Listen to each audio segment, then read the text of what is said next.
खूपच उल्लेखनीय आहे हे भैयांसाठी. तर भैया मला परत एक प्रश्न विचारायचा आहे की वैयक्तिक आयुष्यात असं एखादी संकट किंवा दुःख आलंय का की त्याच्यानंतर रंगमंचावर जाणं कठीण होतं किंवा असा एखादी प्रसंग आहे का तरी आपल्याला रंगमंचावर जावं लागतं? नाही, आतापर्यंत माझ्या आयुष्यात असा प्रसंग आला नाही आणि नटेश्वराला मी नेहमी अशी प्रार्थना करतो की असा प्रसंग कोणत्याच कलाकाराच्या जीवनात येऊ नको. पण माझ्या सहकार्यांच्या याच्यात आलेलं होतं. मला आठवतं की चिंदी बाजारे मुंबईला सादर होणार होतं आणि अजय माझा मित्र त्याची आई वाली आणि नूतन देव हिरोईन होती. तर तेरवीचा दिवस होता आणि त्याच दिवशी आम्हाला मुंबईला नाटक सादर करायचं होतं. तर तसं करायचा प्रश्नच पडला होता कारण एवढा 40-45 कलाकार आणि सगळ्यांना मुंबईला जाण्याचा म्हणजे चान्स मिळाला होता तर ते कॅन्सल करायचं नाही म्हणून ठरलं आणि आम्ही एक दिवस पहिले निघालो आणि नूतन दुसऱ्या दिवशी म्हणजे जयंतीचा कार्यक्रम सकाळी आठवून ती प्लेनने मुंबईला पोहोचली आणि तितक्याच ताकदीने तिने तो अभिनय सादर केला. ते मला उल्लेख करावा असं वाटतं इथे. भैया नेहमी आपल्या सहकलाकाराला पुढे करतात, पण मला एक सांगायचं आहे की आता या 2 वर्षांमध्ये भैयांना टोंगळ्याचा भयंकर त्रास सुरू आहे, भयंकर, की त्यांना ते बसणं पण होत नव्हतं. आणि आता तांडाचा विषय सांगते की तांडा जेव्हा आपण सुरू करायला घेतलं त्यावेळेला त्यांना फार त्रास होता. म्हणजे आताही कदाचित तो आहे, त्यांना बसता येत नव्हतं, उठता येत नव्हतं आणि त्यांची जी भूमिका होती ही भूमिका मात्र ती त्याची होती की त्यांना बसायचं होतं, उठायचं होतं, सगळं करायचं होतं, त्यांना फार त्रास व्हायचा. पण एकदा ते प्रयोगात आपल्या तालमीला आले आणि त्यांना जर जेव्हा करायचं राहायचं ते आम्ही त्यांना सांगायचो भैया नका बसू. नाही नाही, मी बसलो नाही तर कसं, मी फायनलला कसं करणार, मी कसं करणार, मी तिथे कसं करणार, असं ते म्हणून आम्ही त्यांना कितीदा सांगायचो भैया नका बसू, असंच करा, उभं राहून करा. पण ते नाही, ते म्हणायचे की समोरच्याला सुद्धा गिव्ह अँड टेक करताना जर मी तसं दिलं नाही तर त्यांच्या सुद्धा अभिनयावर याचा परिणाम पडू शकतो. म्हणून ते या सगळ्याची काळजी कधीच करत नव्हते. आणि त्या टोंगळ्याच्या दुखण्याने म्हणजे दुखणं घेऊन अगदी ते आमची आता कोकणात जेव्हा हे झाली तिथपर्यंत ते आले आणि तिथे सुद्धा छान प्रयोग सादर केला. तिथे त्यांना टोंगळ्यांनी जरा साथ दिली असावी. आता मजबूत झाले असतील टोंगळे परत, कारण आता नवीन परत संहिता निवडायची वेळ येणारच आहे. तर आता मी तुम्हाला एक दिग्दर्शक म्हणून प्रश्न विचारू इच्छिते की दिग्दर्शक म्हणून जेव्हा तुम्ही संहिता निवडता तर ती संहिता निवडण्यामागे तुमची काही अशी म्हणजे त्याच्यात आधी तुम्ही काय शोधता किंवा कशी असली पाहिजे, त्यातली काही मूळ प्रेरणा वगैरे असते की जे आलं ते करायचं आहे असं ठरतं? मी संगीता जेव्हा निवडतो तेव्हा हे बघतो की त्याला त्या संगीताचा उद्देश काय, आपण प्रेक्षकांना काही देऊ शकतो, त्याचा एंड कसा आहे आणि स्टार्ट कसा आहे. आणि मुख्य म्हणजे मी जेव्हा संगीता चॉईस करतो तेव्हा सुरुवातीला बघतो की शब्द बंबाळ आहे, कारण मला खूप शब्द बंबाळ अशी एकांकिकमध्ये नाटक कधीच आवडत नाही.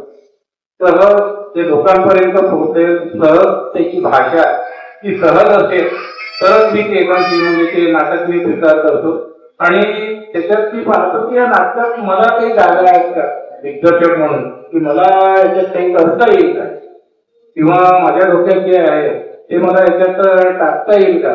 तसं मी म्हणजे स्वतःच्या मनाने टाकत नाही, पण ज्याही लेखकाची संहिता असते त्यांना विचारतो आणि मगच ते करतो. तसं मी खूपशे 3 नाटकं तर मी माधवी भट तिथे घेतलेले आहेत, त्यामुळे ती सोबतच असायची. नाटक लिहायचं तिला मी जेव्हा सांगायचं की अरे मला हे नाटक थोडंसं माधवी थोडंसं चेंज पाहिजे, आपल्याला हा प्रसंग असा गेला पाहिजे, की म्हणजे ठीक आहे ना आत्ता लिहून घ्यायचं, ती तिथे बसल्या लिहून घ्यायची मला त्याचा फायदा असा व्हायचा. तसंच डॉक्टर सोमनाथ पनवडकर यांचे मी 2 नाटकं केले, जेंडर अँड आयडेंटिटी आणि हमरी टू. त्यांच्याशी पण मी नेहमी बोलायचो. जेंडर अँड आयडेंटिटीच्या वेळी मला खूपसे चेंजेस त्याच्यात करावेसे वाटायचे. तर त्यांनी सुरुवातीला ते मला आधी बोलले माझ्याशी, तू आधी मला सांग म्हणे की तू ते नाटक काय काय केले, हा प्रसंग तू कसा बसवला, हा प्रसंग तू कसा बसवला. त्यांनी मला विचारलं, त्यांना सांगितलं की एंड तर मी आता बसवला नाहीये, पण माझ्या डोक्यात हा एंड असा आहे, थोडंसं मला तिथे 4-5 जागा घ्यावं लागेल आणि मग तिथे सादर करायचं. अरे बापरे म्हणे, तुझ्या डोक्यात कसं काय सुचलं म्हणे, हे तर खूपच सुंदर एंड होईल म्हणे, सुधार म्हणे आपल्या मनाने. त्याच्यानंतर त्यांनी मला, मी तेव्हाही त्यांना डाऊट विचारायचं होतं, तेव्हा अरे आता हे नाटक तुझंच आहे आणि तुझ्यावर मला पूर्ण विश्वास आहे, तू वाटेल तसं सादर कर म्हणजे. अशा पद्धतीने मी लेखकांना इन्व्हॉल्व करतो नाटक बसवताना, आणि त्यांच्याही काही जाणून घेतो की त्यांना काही डाऊट आहेत का, किंवा म्हणजे मला काही जागा पाहिजे त्या नाटकात तर त्यांना तयार करून द्या म्हणून हे सांगतो. अशा पद्धतीने नाटक तयार होतं. तुम्ही आता सोमनाथ सरांचं आणि माधवीताईचं नाव घेतलं, तर हे तर आता तुमच्या अगदी जवळचेच आहेत की ते तुम्ही म्हणाल आणि ते तसं लिहून देईल वगैरे वगैरे. पण लेखकांनी लिहिलेले शब्द आणि वित्तशीय मांडणी जी असते, तर यात कधी ना कधी दुसरा कोणी जर लेखक असेल तर यात कधी ना कधी संघर्ष होत असेल, तर तो कसा सोडवता मग? नाही, जरूर असा प्रसंग मला आला नाही, कारण मी जे नाटक बसवलंय माधवीचे 3 नाटक आहेत. एक श्वेता पेंडसेचं नाटक मी बसवलेलं होतं आणि ते सुरू बसले. त्यावेळेस मी श्वेता मॅडमलाही फोन केला होता की मला असं असं पाहिजे, तर त्यांनी सहज होता दिला, काही हरकत नाही करा तुम्ही, तुम्हाला वाटेल तसं. पण मी जेव्हाही नाटक घेतलं तसंच मी पूर्णविरामी नाटक घेतलं, किंवा मुरुंजा सरांनी मुजावर सरांनी मी विचारलं, त्यांना मी म्हटलं की खूप शब्द बरोबर आणि खूप डेंजर राहिलं म्हटलं तर नाटक, तर काही हरकत नाही, तुला वाटतं त्याच्यातलं काढून टाक म्हणे तुला ते. मी त्याच्यातलं पुढचं कट केलं आणि फास्ट, मला ऍक्च्युली थोडंसं जलद नाटक आवडतं, म्हणजे फास्ट झालेलं, तो रेंगाळलेलं नाटक मला आवडत नाही. म्हणून त्यांना मी म्हटलं तर ते तयार झाले की तुला वाटतं ते ठेव आणि बाकी तर तुला वाटत असेल तर काही ते मधून काढून टाक, तसा काही प्रॉब्लेम मला आला नाही. तसं आताच तुम्ही डॉक्टर सोमनाथ सोनवलकरांचं जे जेंडर आयडेंटिटी केलेलं होतं 2 वर्षापूर्वी, तर त्यात एक तुमची भूमिका होती ज्याच्यात तुम्हाला ट्रान्सजेंडर म्हणून म्हणजे तुम्ही प्राथमिकला नाही आणि नंतर मात्र त्या एक वडिलांचा रोल होता जो नंतर आपल्या मुलासाठी चेंज होतो. तर हा जो एक म्हणजे हे जे कास्ट होतं तर ते टोटली थर्ड जेंडरचं होतं, तर ही भूमिका करताना तुम्हाला काही अडथळे आले का? खरं म्हणजे ट्रान्सजेंडर म्हणजे जेंडर अँड आयडेंटिटी बद्दल नाण्याची जी भूमिका होती ती माझी इच्छा होती की कोणीतरी चित्रात आर्टिस्ट म्हणजे करायला पाहिजे, आणि मी त्याचा प्रयत्न केला. सध्या जीवन करवलेला मी 4-5 वेळा म्हणजे 8 दिवस प्रॅक्टिसही केली, पण ती नंतर म्हणाली की मी वेळ देऊ शकणार नाही भैया, म्हणून मी नाही करू शकत म्हणून. मग प्रशांत मडगुवारला सांगितलं की तू ये आणि ते कर. पण जेव्हा तो जागा वगैरे पाठ करूनही आला की भैया मला छोटा आहे 3-4 इंची मी करून घेईल, पण त्याच्या अपोजिट जो रोल होता त्या मुलाच्या वडिलांचा, तिथे मी उभा झालो की मला ते कॉम्बिनेशन बरोबर वाटलं नाही. म्हटलं प्रशांत तू खूप छोटा वाटतं माझ्यासमोर, तर मग भैया काय करायचं म्हटलं, जाऊ दे तू थोडीशी मेहनत कर आणि वेळ काढ, तू मुलाच्या वडिलांचा रोल कर आणि मी तो नानीचा रोल करतो. आणि मग ते नानीचा रोल तयार केला आणि नाटक प्रयत्न सक्सेस झालं हिंदी आणि मराठीला, आणि हिंदी राज्यनाट्य स्पर्धेत ते संपूर्ण महाराष्ट्रातून दुसरे गेले होते. या सगळ्यांमध्ये तुम्हाला कलाकाराची निवड जेव्हा तुम्ही करता तेव्हा अभिनयासोबतच तुम्ही त्यांच्या काही अजून कोणत्या गुणांकडे तुमचं लक्ष असतं? अभिनय आणि बॉडी लँग्वेज आणि त्याची पर्सनॅलिटी कशी आहे, त्या रोलला तो सूट होतो की नाही ते मी आधी बघतो, आणि सिन्सिअर आहे की नाही हे मला बघावं लागतं.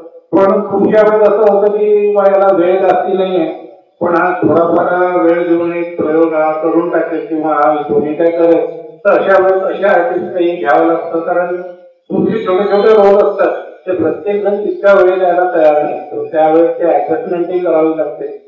आणि पण मेन कॅरेक्टर जे असतं ते रेग्युलर येणारे आणि सिन्सिअर असणे आवश्यक असतं, याची खबरदारी घेते. एखादी कलावंत म्हणजे 2-4 नाटकं केलेला आणि नव्याने आलेला एखादी नव्याने आता जी एंट्री झाली आहे त्याला करायचंय, त्याला काहीच माहिती नाही, तर अशा वेळेला तुम्ही या दोघांमध्ये कसा संबंध साधता? संबंध त्याला कसं आहे की मी खूप वेळा असं करतो की नवीन एखादा आर्टिस्ट आहे आणि त्याचा रोल मोठा आहे, तर त्याला म्हणतो की तालीम जर 7:30ची आहे तर तू 7ला ये, आणि मी पण तासला येतो, अर्धा तास त्याची वेगळी तालीम घेतो आणि त्या आर्टिस्ट समोर त्याला उभं करतो किंवा त्याच्या बरोबर आणतो त्याला. आणि सवय आहे माझी की जो येईल याला एखाद्या कॅरेक्टरला ते म्हणजे एखाद्या आर्टिस्टला तो कॅरेक्टर जमत नाही, तर मी नेहमी त्याला वेगळा वेळ दे. किंवा मग सकाळी घरी माझ्या घरी सुशांत भांडारकर आहे इथे, त्यालाही मी तुमच्या माझ्या घरी बोलवलेलं आहे. जेव्हा मी डार्क फॅन्टसी नाटक घेतलं, तो मोठा रोल होता त्याचा आणि त्याला वेगळं ट्रीट करायला मी त्याला घरी ना तोही आवडीने सकाळी 8 वाजता माझ्याकडे यायचा आणि 8 ते 9 तालीम करायचा आणि संध्याकाळी मग तो सगळ्या आर्टिस्ट सोबत वेगळी तालीम करायचा. सर, नाटकात एक शिस्त असते, कायम एक शिस्त असते आणि त्या शिस्तीनुसार आपण चालतो. म्हणजे आता मी तुमच्याचकडे काम केलेलं आहे त्याच्यामुळे मला तुमची शिस्त माहिती आहे.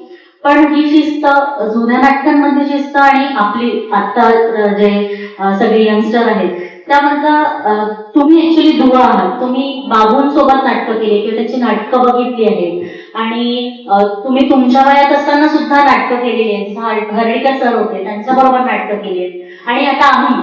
तर हे सगळं करताना ती शिस्त कशी तुम्ही ठेवता कायम, त्याबद्दल मला सांगा. बाबूंसोबत नाटक करायचं मला चान्स आला नाही किंवा मी त्यांचे नाटक बघितले पण नाही, कारण ते आधी झाले होते.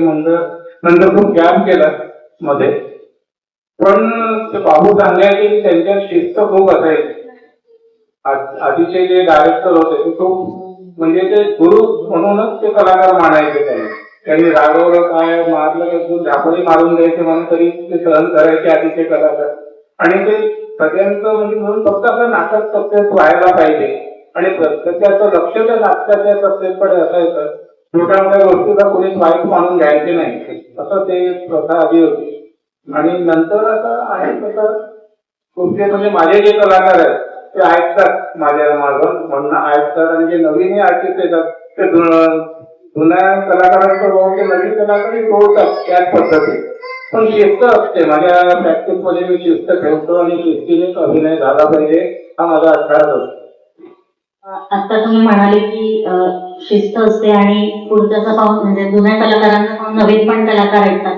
पण कधी कधी असं होतं का की राग अनावर होतो आणि तो राग सगळ्यांवर निघतो, असं कधी होतं का? आणि मग तसं झालं तर त्यानंतर तुम्ही काय करता? जनरल प्रॅक्टिस मध्ये होत नाही, पण प्रयोगाला जेव्हा 4-5 दिवस असतात तेव्हा टेन्शन भयंकर असतं. त्यावेळेस कलाकार 4-5 दिवस नाटकाला राहिलेला आहे आणि कलाकार तर येत नाही आणि काही मेजर कारण नसताना छोट्या छोट्या कारणाला जर आर्टिस्ट घरी बसत असेल तर तेव्हा मला राग येतो. पण हे राग मला येतच आणि याची कल्पना मी सगळ्या कलाकारांना आधीच येऊन ठेवलेली असते की नाटकाचे 4-5 दिवस उठेच मला डिस्टर्ब करू नका, माझा फोटो खराब करू नका आणि रेग्युलर प्रॅक्टिसला या. आणि मग जर कोणी नाही आला तर एखाद्या वेळेस भयंकर चिडणंही होतं आणि त्याची कल्पना कलाकारांना असतात. माझ्या कलाकारांना तर असते, ते सहनही करतात त्या गोष्टी. प्रश्न खूप झालेत, आपण थोडस एक वेगळ्या पद्धतीने प्रश्न विचारूया. रॅपिड फायर आहे भैया, तुम्हाला लगेच उत्तर द्यायची. मला सांगायचं होतं की तुम्हाला हे विचारलं नाही की माझी नाटकाची सुरुवात कशी झाली, हा प्रश्न तू सोडला. कारण प्रत्येक कलाकाराची सुरुवात ही खूप कठीण असते, तशी माझी पण कठीण झाली आहे आणि रिजेक्ट झालेला आर्टिस्ट आहे मी सुरुवातीला. मी त्या प्रश्नाकडे वळते आणि मग रॅपिड फायर घेते. तर आम्हाला नवोदिताची सुरुवात तर झालीच, पण नेमकी तुमचं पाऊल या क्षेत्रात कधी आलं, कसं आलं आणि ते पुढे इतक्या लांबचा प्रवास आहे हा फार, तर त्याबद्दल पुढे